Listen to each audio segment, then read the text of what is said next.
Hey, Britton, how you doing? Okay, I've got your style guide up here.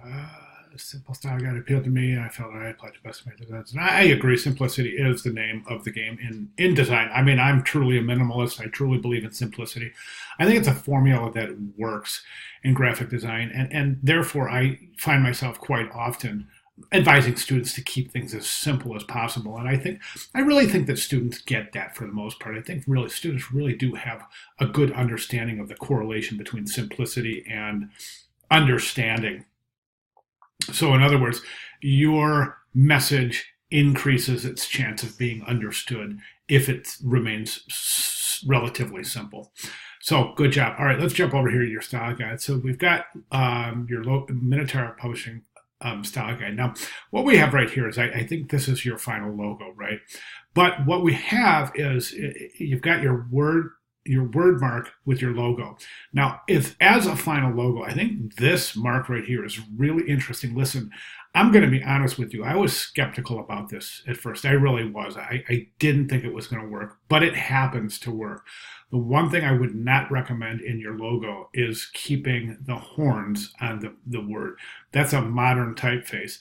And I think that the horns are reinforced here, right? That's just it's redundant. It's actually taking away from the impact here by adding them here, because that's called Hicks law. Every time you add something, it kind of takes away from what's already there. Did you see what I'm saying? So we're losing the impact by reinforcing or reiterating the horns on the word mark. I would recommend you do this.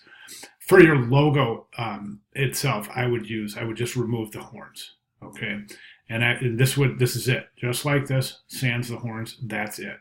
Okay, that's your logo. Your word mark is this exact same thing right here without the bull. Okay, so this is the logo.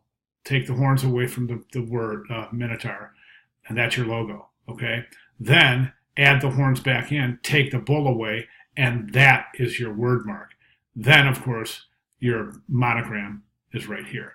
Okay, so go through each page giving rules for each of your um,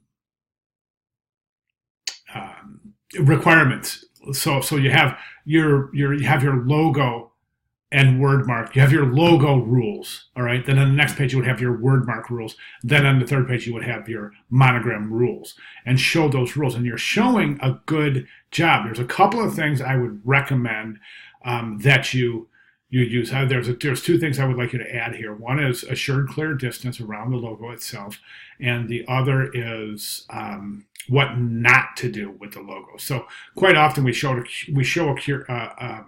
assured clear distance by taking some component of the logo itself. Okay, so it's typically it's a letter in the word. So let's say we take this letter R, we place it below, on the side, and above, and that is the assured clear distance. So we draw a box around here, right, a bounding box around our logo, right, and then we add that R, maybe turn it sideways, and that is the assured clear distance. Let me show you what I mean.